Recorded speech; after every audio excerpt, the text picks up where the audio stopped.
오늘 말씀은요, 하나님의 후회라는 말씀으로 왕정시대 16번째 함께 나누기를 소망합니다. 지난 시간 한번 복습을 해볼까요? 사무엘상 14장에서 사울은 어떤 삶이었냐면 승승장구하는 인생인데 문제가 있다면 하나님 없이도 승승장구하는 인생이었습니다. 사울은 군사적으로 계속해서 승리하는 삶을 살아요. 문제는 뭐냐면 하나님이 없이도 승승장구하는 삶을 삽니다. 이것이 문제라고 말씀을 드렸죠. 이게 역설입니다. 하나님 없이 차라리 패배하는 것이 낫습니다. 그랬더라면 사울이 하나님을 찾았을 텐데 하나님 없이도 계속해서 승승장구하던 인생을 살았습니다. 그것은 잘 되는 길이 아니라 망하는 길임을 여러분 꼭 기억하시기를 바랍니다. 우리는 하나님과 함께할 때 승리할 수 있기를 간절히 소망합니다. 하나님이 우리를 떠나시면 안 되는 삶이 되기를 주님의 이름으로 간절히 축원합니다. 우리 사무엘상 15장 1절을 다시 한번 우리 같이 한번 읽어볼까요? 시작. 사무엘이 사울에게 이르되 여호와께서 나를 보내어 왕에게 기름을 부어 그의 백성 이스라엘 위에 왕으로 삼으셨은즉 이제 왕은 여호와의 말씀을 들으소서. 자, 오래간만에 사무엘이 등장하거든요. 사무엘상 13장에서 사무엘이 등장하고 사무엘상 14장 내내 사무엘 이름이 나오지 않았습니다. 그리고 성경 학자들에 따르면은 이 부분을 통해서 우리가 알 수 있는 것이 한 가지 있는데 사무엘상 13장과 오늘 15장까지 사이에 시간적인 공백이 있는데 한번 따라해 볼까요? 20년. 20년의 시간이 있다라는 것을 우리가 기억해야 합니다. 사무엘상 13장 1절을 한번 보여주시면 같이 한번 읽어볼까요? 시작. 사울이 왕이 될 때 40세라 그가 이스라엘을 다스린 지 2년에. 그러니까 지금 사울의 나이가 사무엘상 13장에서 나이가 어떻게 돼요? 42입니다. 42의 사울 왕이고요. 이제 한 장을 넘겨서 사무엘상 16장을 보면은 다윗이 10대 소년이 됩니다. 그리고 사울의 나이가 여러 정황으로 따져보면 어느 정도로 추정하냐면 대략적으로 60세 정도로 추정이 됩니다. 그러니까 사무엘상 14장은 20년의 시간을 사울의 인생을 이야기하고 있어요.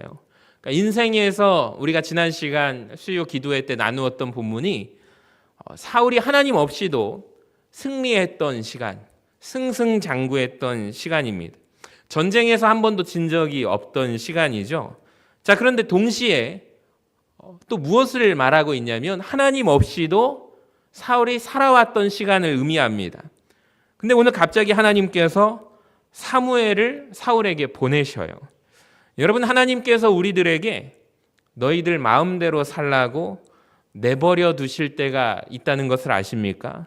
사울에게는 그 시간이 몇 년이었죠? 20년이나 되었다라는 것입니다. 하나님께서 언제까지나 그냥 두시지는 않는 것 같습니다. 우리 인생에 개입하시는데 오늘 말씀을 통해서 보니까 누구를 보내세요? 사무엘을 보내세요. 그러니까 주의 종을 통해서 보내시고 말씀을 우리에게 주십니다. 때로는 내 인생에 어떠한 사건을 일으키셔서 우리 삶에 개입하신다는 거예요. 저는 이게 너무 감사한 일이라고 생각이 듭니다. 그러니까 내버려두는 것이 여러분 하나님의 심판이라는 것을 아십니까? 심판 중에서도 가장 무서운 심판이 뭔지 아세요? 방치하는 것, 그냥 내버려두는 것, 하나님이 개입하지 않으시는 것, 하나님의 징계가 없이도 살아가도록 그냥 내버려 두시는 것이 가장 큰 하나님의 심판이라는 것을 우리가 기억해야 합니다. 그러니까 사무엘이 지금 사울에게 몇 년 만에 나타난 거죠? 20년 만에 나타나서 말하기를 굉장히 중요한 이야기를 합니다. 1절을 다시 한번 보시면 여호와께서, 노란 글씨만 보세요. 나를 보내어 왕에게 기름을 부었다. 그러니까 사울 왕이 처음 왕이 되던 때를 누가 얘기하고 있는 거예요? 20년 전의 이야기를 사무엘이 지금 사울 앞에서 이야기를 하는 거예요. 그러니까 당신에게 하나님께서 나를 보내셔서 사울 왕 그대를 왕으로 택하시고 하나님께서 그 머리에 기름을 붓게 하셨다. 그래서 당신이 이스라엘 백성들의 왕이 된 것임을 당신은 기억하라 라는 것입니다. 그러니까 이 말을 한 이유가 뭘까요? 20년이 흘러서 사무엘이 왔지만 사울이 이것을 잊어버리고 망각하고 살았던 것을 우리는 알 수 있습니다. 그러니까 자기 정체성을 다시 한번 사무엘 선지자가 일깨워 주는 거예요. 너는 누구냐라는 것입니다. 너는 원래 아무것도 아닌 존재였음을 너는 알라라는 것입니다. 그런데 그런 너를 하나님께서 왕으로 세워주셨다. 사울 그대는 그것을 기억하라라는 것입니다. 그러니까 사울이 이것을 까맣게 잊어버리고 살아왔던 것이죠. 그래서 두 번째로 사울에게 다시 찾아오셔서 하나님께서 말씀해 주십니다. 내가 왜 왕이 되었는지를 사울은 몰라요. 세상 사람들처럼 다른 나라의 왕들처럼 그저 똑같은 모습으로 살아가고 있습니다. 자, 그런데 하나님께서 오늘 사무엘을 보내셔서 잊었던 자기의 정체성을 다시 드러나게 하시고 기억나게 하십니다. 하나님의 종을 통하여 가장 중요한 문제를 사울에게 말씀하여 주십니다. 여러분 혹시 이 중에 우리가 사울이일 수가 있습니다. 내가 누구인지를 잊어버리고 세상 사람들과 여전히 똑같은 모습으로 살아가려는 분들이 계시다면 오늘 말씀을 통하여 다시 한번 하나님께서 저와 여러분에게 일깨워 주시기를 간절히 소망합니다. 그러니까 여러분이 서 있는 그 자리, 삶의 자리가 여러분의 능력으로 말미암아 서 있는 것이 아니라 하나님께서 세워주셨기 때문에 그 자리에 서 계신다는 것을 잊지 마시기를 바랍니다. 그러니까 사울도 그 자리에 서게 된 것은 하나님께서 기름 부어주셨기 때문에, 그러니까 여러분도 지금 그 자리에 서 있는 것은 바로 나의 나된 것은 하나님의 은혜입니다라는 고백 위에 서 있게 되기를 바랍니다. 그러니까 이 말을 뒤집으면은요, 여호와께서 왕을 그 자리에 세워주셨기 때문에 언제든지 그 말은 왕으로서 자격이 되지 않는다면 하나님께서 끌어내리실 수 있다는 것이거든요. 그러니까 지금 여러분이 직장에 서 있는 그 자리 혹은 교회에서 서 있는 그 자리에 하나님이 여러분을 세워주셨기 때문에 그 자리에 지금 서 있는 것입니다. 그러니까 저도 마찬가지예요. 그러니까 하나님이 다른 사람, 다른 목회자를 이 자리에 세우실 수도 있으실 텐데 저와 여러분을 세워주셔서 참 감사합니다. 우리가 잊지 않기를 간절히 소망합니다. 자, 사무엘이 말합니다. 여호와의 말씀을 들으소서. 우리 따라해 볼까요? 여호와의 말씀을 들으소서. 여러분 이게 얼마나 중요한 말씀인지 몰라요. 여러분 하나님의 말씀을 듣는 시간이 정말 소중하다는 것을 아십니까? 그러니까 새벽 예배 시간이 왜 중요합니까? 그러니까 하나님 말씀을 들을 수 있어서 중요한 거예요. 그러니까 오늘 이 수요 기도의 시간이 왜 소중할까요? 하나님의 말씀을 들을 수 있어서 소중한 거예요. 지금 우리 교회가 리모델링을 하면서 여러 가지 담당하시는 분들이 오십니다.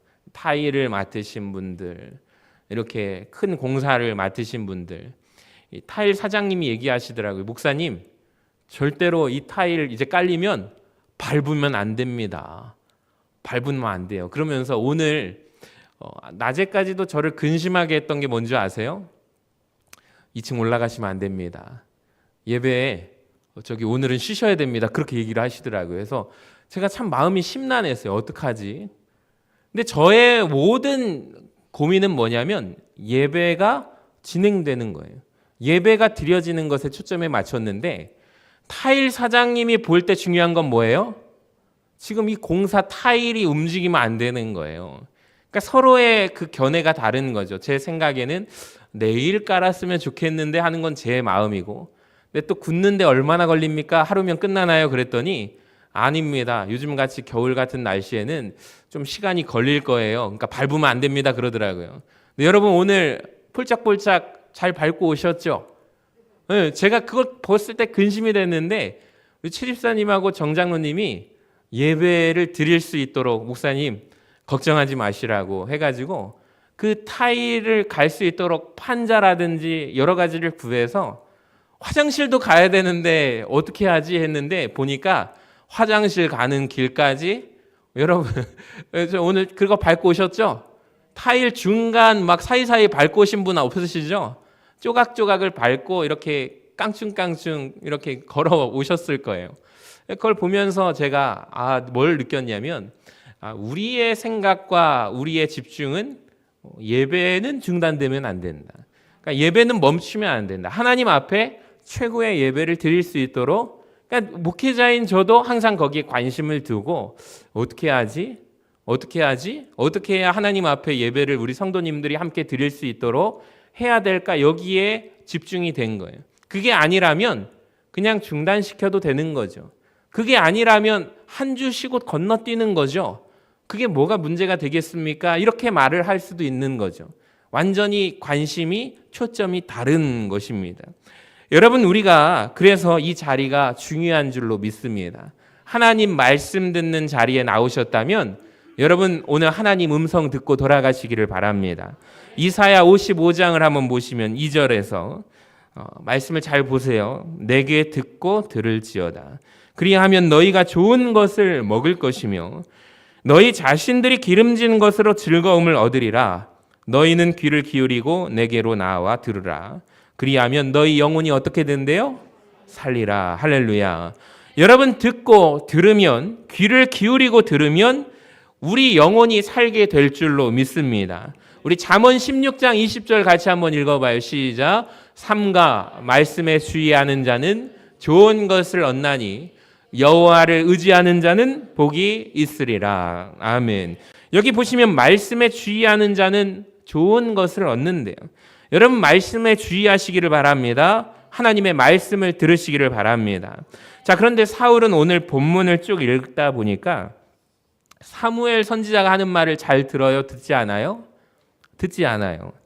여러분, 그리고 말이 많아요. 16절에서 사무엘이 사울의 변명을 듣다 말고 이렇게 말합니다. 우리 노란 글씨만 한번 읽어봐요. 시작. 가만히 계시옵소서. 간밤에 여호와께서 내게 이르신 것을 왕에게 말하리이다.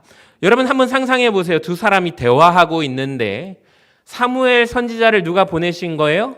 하나님께서 사울 앞에 보내신 거예요. 몇 년 만에 보내셨죠? 20년 만에 보내셨어요. 그렇다면 사울 입장에서 20년 만에 나타난 하나님의 말씀을 들고 대언하는 선지자를 만난 사울은 자기가 말을 해야 될까요? 말을 들어야 될까요? 말을 들어야 되는 게 맞죠. 그런데 사울이 계속해서 말을 하고 있었던 것 같습니다. 그래서 16절에서 사무엘이 변명을 하고 계속해서 말을 하는 사울 앞에서 말을 잘 듣지 않는 앞에, 말이 많은 사울 앞에 16절에서 그렇게 말을 합니다. 가만히 계십시오. 이게 영어로 된 것을 한번 영어 성경을 찾아보니까 stop, speaking, and listen. 이게 뭐냐면 말 좀 그만해라. 그리고 멈춰라. 그리고 하나님의 말씀을 들어라 라는 뜻입니다. 너무 중요한 거예요. 여러분, 교회에서 말 많이 하지 마시기 바랍니다. 그러니까 누가 말하더라고요. 목사님, 세상에서 치이다가 교회 와가지고 유일하게 큰 소리로 말할 수 있는 데가 교회지 교회밖에 없지 않습니까? 그런 얘기를 하시더라고요.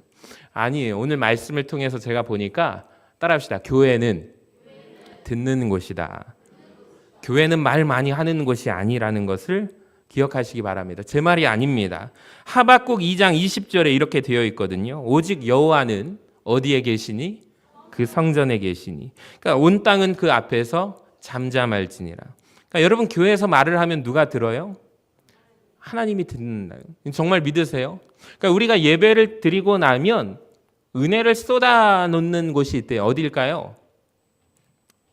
예배 끝나고 나면 어디로 가세요? 식당이에요. 1위가 식당입니다. 식당에서 성도들이 은혜를 쏟아 붓는다고 합니다. 받은 은혜를 간직하고 지키고 승리하여 살아가야 되는데 식당에서 음식 품평회가 이루어진다고요.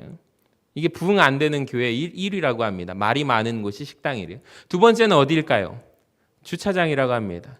주차장에서 교인들끼리 서로 차 때문에 문제를 가지고 은혜를 쏟아붓는 곳이라고 합니다. 그러니까 교회 안에서 식당에서 말 많이 하지 않고 주차장에서 말 많이 하지 않는다면 여러분 한 주간을 받은 은혜를 가지고 지키며 살아갈 수 있다는 것을 아세요? 또 하나님이 듣고 계십니다. 전도서 5장 2절에 보시면 너는 하나님 앞에서 함부로 뭐 하지 말래요? 입을 열지 말래요. 그러니까 너는 마땅히 말을 적게 하래요. 교회에서 말 많이 하지 마시기 바랍니다. Stop speaking and listen. 하나님의 말씀을 들으시기를 바랍니다. 아까 전에 이연순 권사님 그 병원을 다녀왔어요. 우리 권사님께서 이제 다리에 힘이 안 들어가셔가지고 정신은 또렷하시고 가보니까 교회 걱정, 목사님 앞에 이렇게 좋지 않은 모습을 보여드려서 너무 미안하시고 또 아드님 걱정, 아드님이 집에서 식사는 잘하고 있을까, 얼마나 괴로운지, 목사님 꼭 저기 건강하셔서 여기 있어 보니까 너무 힘들다고. 그러니까 이제 정신이 온전하시고 앉고 일어서는데 이제 다리에 힘이 안 들어가니까 이렇게 하루 종일 그 침상에 있으니까 얼마나 불편하시겠어요.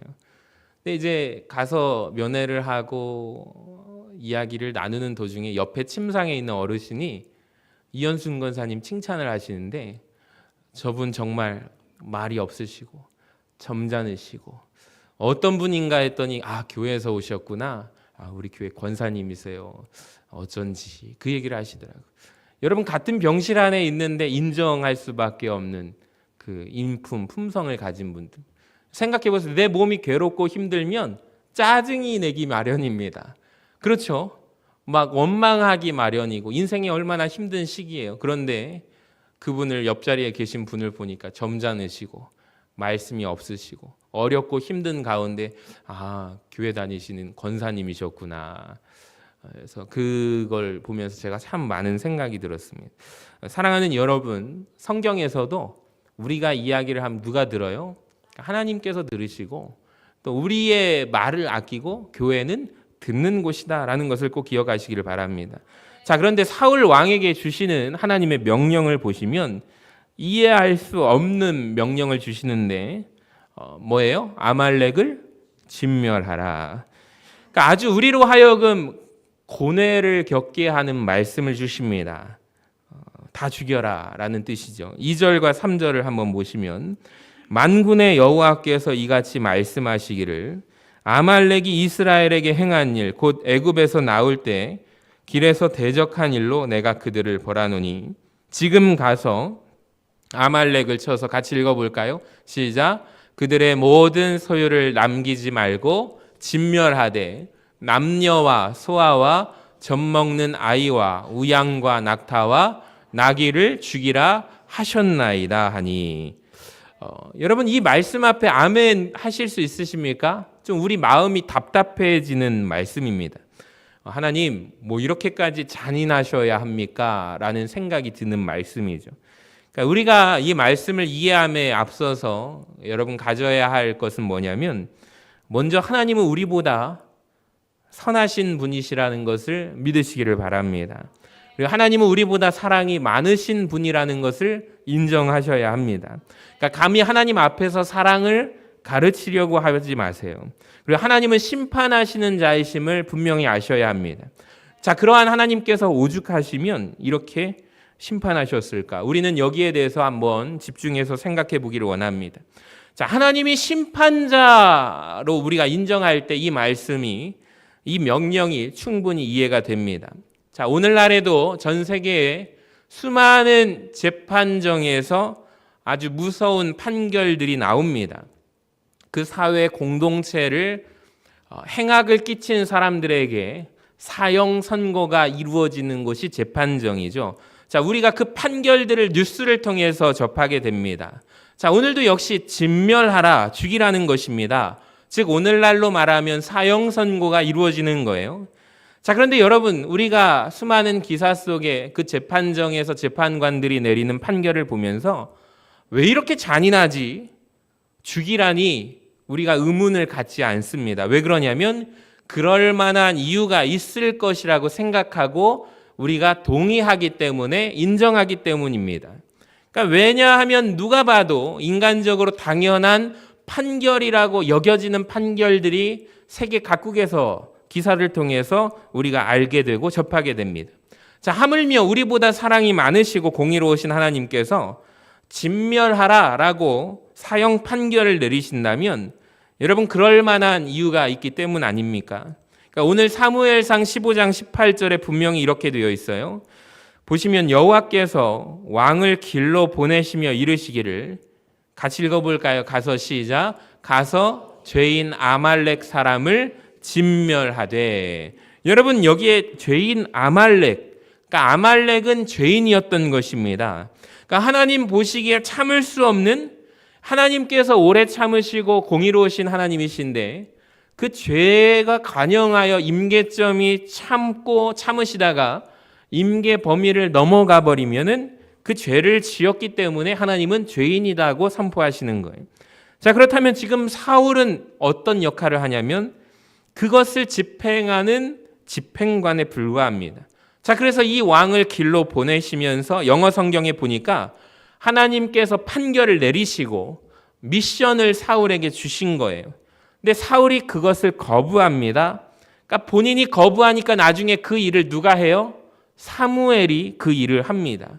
그러니까 죄인 아말렉의 구체적인 죄는 무엇입니까? 신명기 25장에 보면 나와 있거든요. 한번 보시면은 애굽에서 나오는 길에 아말렉이 어떤 일을 했어요? 우리 노란 글씨만 읽어볼까요? 시작. 길에서 만나 내가 피곤할 때 내 뒤에 떨어진 약한 자들을 쳤고 하나님을 두려워하지 아니하였느니라. 아멘. 자, 길에서 만나 피곤할 때 뒤에 떨어진, 그러니까 출애굽을 해서 나오는 길에 여러분 누가 약한 자일까요? 노약자라든지 어린이들이라든지 여인들이 있었는데 그 뒤에 행렬의 끝에 있는 그 약한 사람들을 누가 쳤어요? 아말렉 족속이 쳤습니다. 죽였습니다. 그래서 하나님은 심은 대로 갚게 하시는 분이십니다. 오늘 그래서 갚게 하시는 거죠. 그리고 우리가 항상 이해해야 될 것이 언제나 심판 앞에는 피할 길이 있다는 것을 아십니까? 예외가 없습니다. 오늘도 보시면 6절을 보실까요? 사울이 겐 사람에게 이르되 아말렉 사람 중에서 떠나가라. 그들과 함께 너희를 멸하게 될까 하노라. 이에 겐 사람이 아말렉 사람 중에서 떠나니라. 그러니까 심판 앞에 성경은 항상 피할 길이 열려 있다고 제가 강조드렸죠. 그러니까 아말렉이 곧 진멸될 거니 거기 있는 사람들 살고 싶으면 떠나라 그랬습니다. 그래서 겐 사람들이 사람들 앞에서 떠났습니다. 떠난 사람들은 삽니다. 성경은 항상 하나님은 심판 앞에 피할 길을 열어주십니다. 근데 아말렉 사람들, 죄인들은 끝까지 피하지 않고 회개하지 않았으므로 심판을 자초했다는 것을 아십니까? 그래서 이 미션을 받아서 사울이 가는데 무슨 일을 하냐면 9절을 우리 같이 한번 읽어봐요. 시작. 사울과 백성이 아각과 그의 양과 소의 가장 좋은 것 또는 기름진 것과 어린 양과 모든 좋은 것을 남기고 진멸하기를 즐겨 아니하고 가치 없고 하찮은 것은 진멸하니라. 즉 이 말은 다 죽였어요, 안 죽였어요? 안 죽였다는 거예요. 이게 결국에 어떤 문제가 되는지 아십니까? 그러니까 불순종해서 하나님 앞에 심판받는 것도 문제지만 나중에 이것이 미치는 영향력이 있다는 것을 우리는 주의 깊게 봐야 됩니다. 저는 먼저 불순종하는 사람에 대해서 말씀을 드리고 싶어요. 여러분 불순종하면 누구에게 안 좋을까요?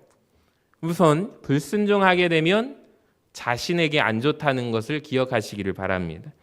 여러분 굉장히 중요한 이야기입니다. 나중에 사울이 언제 죽을까요? 블레셋과의 전투에서 죽게 됩니다. 그때 누구에 의해서 죽게 되는지 아십니까? 아말렉 사람, 아말렉 한 소년에 의해서 죽임을 당하게 됩니다. 사무엘하 1장 7절을 보시면 사울이 뒤로 돌아 나를 보고 부르시기로 내가 대답하되 내가 여기 있나이다 한즉 내게 이르되 사울이 묻는 거예요. 너는 누구냐 하시기로 내가 그에게 대답하되 나는 아말렉 사람이니이다. 이 아말렉 사람이 사울을 죽입니다. 하나님께서 사울에게 오늘 말씀 속에 누구를 진멸하라고 합니까? 아말렉 사람들, 죄인들을 진멸하라라고 했습니다. 근데 사울이 다 순종하고 진멸했어요? 아니죠. 불순종합니다. 그 결과 사울의 마지막 끝이 죽음 당할 때 아말렉 사람 어느 한 소년에 의해서 죽임을 당하게 됩니다. 그러니까 나중에 아말렉을 진멸하지 않음으로 사울이 죽고 난 이후에도 나중에 다윗이 영향을 받게 되죠. 아말렉 사람에게 괴롭힘을 당하게 됩니다. 우리 특별히 3월 1일 3.1절 기념 에스더 기도회를 우리가 매년 해마다 하는데, 제가 말씀을 통해서 에스더서를 함께 봅니다. 나라와 민족을 위해서 모르드게와 또 에스더 왕후가 목숨을 걸고 죽으면 죽으리라 라는 기도로 나아갔잖아요. 그때 이스라엘 사람들을 죽이려고 했던 자가 한 명 있는데, 악한 이가 바로 따라해 볼까요? 하만. 하만이라는 사람을 기억하실 것입니다. 이 에스더뿐만 아니라 모르드게 이스라엘 백성들을 위기로 몰아넣었던 이 하만이 어디 나라 사람일까요? 아각 사람입니다. 오늘 본문에 보시면 아각이 나옵니다. 그러니까 그 아각의 후손이 누구예요? 하만이에요. 그러니까 만약에 사울이 하나님 말씀에 진멸하는 자로 사형 집행관으로 완전한 순종을 이루었다면 에스더서에서 하만이라는 인물은 없었겠죠. 근데 불순종함으로 아말렉 사람을 다 진멸하지 못함으로 이 하만이라는 사람이 아각의 후손이거든요. 아말렉 사람입니다. 결국에 사울 한 사람이 불순종함으로 말미암아 끊임없이 이스라엘 역사에 나타난다는 것을 아십니까? 여러분, 하나님께서 우리에게 순종하라는 그 명령 앞에 저와 여러분이 순종한다면 누구에게 좋을까요? 결국에 인정하셔야 돼요. 우리에게 좋은 것입니다. 제일 먼저는 나에게 좋은 것입니다. 여호수아에서도 비슷한 일이 있어요. 하나님께서 가나안 족속을 진멸하라 그러셨습니다. 근데 잔인한 명령이 아니라 하나님은 그럴 만한 이유가 있는데, 다 진멸할까요? 안 할까요? 안 합니다. 여호수아 11장 22절을 보세요. 이스라엘 자손의 땅에는 아낙 사람들이 하나도 남지 아니하였는데, 그러니까 진멸은 다 안 했습니다. 노란 글씨만 읽어볼까요? 시작. 가사와 가드와 아스도세만 남았더라. 이 블레셋이라는 나라가 이 5개의 지방 도시연합 국가인데, 이제 여기가 해안가에 있습니다. 그러니까 끝까지 해안까지 완전 벼랑 끝으로 그들을 몰아내서 죽였어야 하는데 살려둔 거예요. 거의 다 땅을 차지하고서 마지막 끝에 어떤 마음이 들었냐면, 이렇게까지 해야 돼. 우리 할 만큼 했잖아. 98% 정도 하고 2%까지는 안 해도 돼. 우리 돌아갑시다 하고서 돌아갔다라는 것입니다. 완벽하게 하나님 말씀에 100% 순종을 못한 거예요. 진멸을 다 안 했어요. 그래서 가사와 가드와 아스돗에 사람들이 남아있거든요. 나중에 어떤 일이 일어나는지 아세요? 가사 땅에 누가 나오냐면, 따라합시다. 들릴라라는 여인을 아실 거예요. 삼손을 몰락하게 만든 여인이 여기에서 나옵니다. 아스돗이라는 지역은 나중에 시간이 흘러서 언약궤 법궤를 빼앗긴 땅이 됩니다. 이 가드에서는 누가 나오는지 아세요? 우리가 잘 아는 골리앗이 나오게 됩니다. 여러분, 거의 다 순종했어요. 마지막에 순종하지 않았던 이스라엘의 불순종이 만들어낸 열매가 바로 이와 같습니다. 여러분, 우리를 위해 주시는 하나님 명령에 순종하시기를 바랍니다. 자, 마지막으로 불순종하니까 하나님은 어떻게 하시는가? 후회하시는 모습이 나옵니다. 10절을 같이 한번 읽어봐요. 시작. 여호와의 말씀이 사무엘에게 임하니라. 이르시되 내가 사울을 왕으로 세운 것을 후회하노니. 여러분, 한번 생각해 보시면 이 말씀을 묵상하면서 저는 어떤 생각이 들었냐면, 하나님께서 어떤 사람을 그 자리로 보내실 때 저는 의도가 있다고 생각을 합니다. 그러니까 어느 자리에 갔을 때 하나님께서 나를 이 자리에 보내신 것은 하나님의 뜻이 있어서 내가 이 자리에 왔다는 사람과 내 힘으로 내 능력으로 이 자리까지 올라왔다고 생각하는 사람은 전혀 다른 결과를 낳게 되는 것을 저는 많이 보았습니다. 여러분, 하나님께서 어떤 자리로 우리를 옮겨주시고 우리를 보내실 때 하나님께서 어떤 뜻과 의도가 있다고 저는 믿습니다. 그러니까 하나님 입장에서 생각해 보면 여러분을 그 자리에 보내셔서 내가 그 사람을 그 자리에 세웠더니 하나님께서 그 사람의 모습을 보고 내가 참 기쁘다, 내가 참 잘 보냈구나 라고 생각하실 것이라고 생각합니다. 하나님께서 이런 생각이 들었어요. 하나님이 이인철 목사를 전주 서신교회 담임 목사로 보냈는데 담임 목사로 세웠더니 하나님 보시기에 내가 참 기분이 좋구나, 참 기쁘구나 말씀하셔야지, 내가 그 친구를 담임 목사로 세운 것을 내가 후회한다. 너무 슬픈 이야기 아닙니까? 저는 그런 생각이 마음이 들었어요. 여러분, 그러니까 이 말씀은 사울에게만 해당하는 것이 아니라 저와 여러분 모두에게 해당되는 말씀이라고 생각합니다. 내가 그 사람을 그 자리에 세운 것을 후회하노라. 하나님께서 이렇게 말씀하실까? 내가 그 사람을 그 자리로 세워서 내가 참 기쁘도다. 이렇게 말씀하실까요? 여러분, 하나님께서 지금 나를 바라보시고 뭐라고 말씀하실까요? 뭐라고 평가하실까요? 내가 너를 목자로 세워서 참 기쁘구나. 할렐루야. 여러분, 그럼 얼마나 좋을까요? 내가 너를 그 자리로, 그 사역으로 내가 너를 보내서 참 너무 기쁘구나. 여러분, 우리는 기도합니다. 하나님, 나를 어느 자리, 어느 위치로 보내주십시오. 승진하게 해주십시오. 학생들도 기도하죠. 하나님, 저 반장 선거 나가는데 반장할 수 있게 해주세요. 전교회장할 수 있게 해주세요. 그렇게 기도합니다. 여러분, 그런데 우리를 보내달라는 기도는 하지만 우리는 중요한 기도를 잊어버리는 것 같아요. 하나님을 기쁘시게 하는 인생 살게 해주세요. 내가 그 자리로 감으로 말미암아 하나님께서 잘했다 칭찬받고 하나님 마음을 기쁘게 해드리는 자가 되기를 원합니다. 크게 아멘 하시기 바랍니다. 여러분, 그런 인생 삶을 살아야 되지 않겠습니까? 그래야 하나님께서 우리를 그곳으로 보내신 목적과 하나님의 의도에 부합하는 삶, 열매 맺는 삶 인생이 아닐까요? 근데 그 자리에 갔어요. 그 위치에 올라갔어요. 그 많은 물질을 가지고 하나님을 근심시키게 할 수 있는, 하나님을 근심하게 만들 수 있는 사울과 같은 사람이 될 수도 있는 거예요. 그래서 사울을 보고 하나님께서 내가 사울 초대 왕 이스라엘로 왕으로 삼는 것을 내가 후회한다 말씀하십니다. 이 말은 즉 오늘날에 너희가 내 앞에서 기도하지만 내가 너의 기도를 들어준 것을 내가 후회하노라. 응답받기 전에는 기도하더니 응답받고 너 맨날 주일 빼먹고 놀러 다니더라. 하나님께서 그런 말씀하시면 얼마나 마음이 아파요.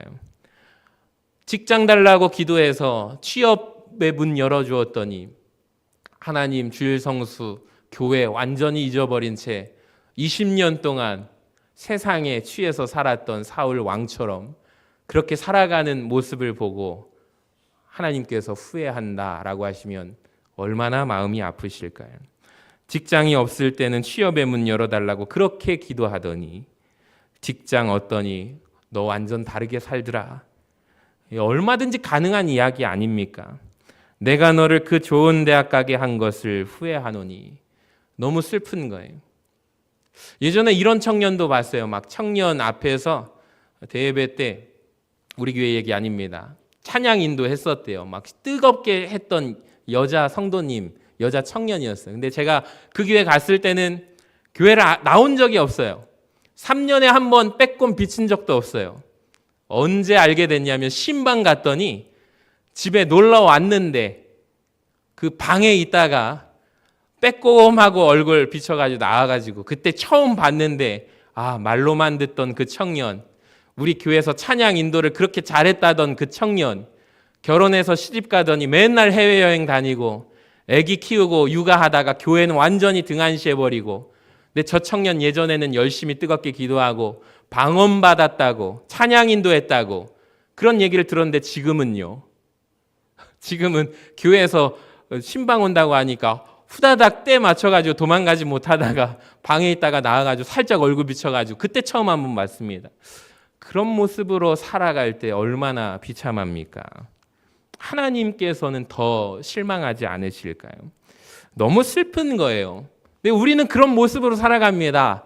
자녀를 양육하면서 이제는 고3이니까 고등학교 올라가면 이제 교회 끊고, 왜 고3이 여기 학교에 있어야지 왜 교회에 나와가지고 예배를 드리냐고 그렇게 말씀하시는 분들도 봤어요. 이거 잘못된 거 아닙니까?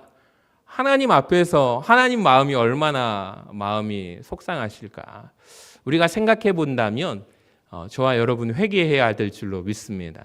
그러니까 하나님 바라보실 때 하나님께서 나에게 허락하신 것들을 통하여 하나님이 기뻐하셨으면 좋겠습니다. 여러분, 우리를 모습을 바라보고서 후회하지 않으셨으면 좋겠습니다. 우리 특별히 우리 교회가 그런 교회가 되기를 바라고 오늘 저와 여러분의 삶 가운데 따라합시다. 주님의 기쁨 되기 원합니다. 여러분 그 믿음으로 고백으로 나아가는 우리 모두가 되기를 간절히 소망합니다.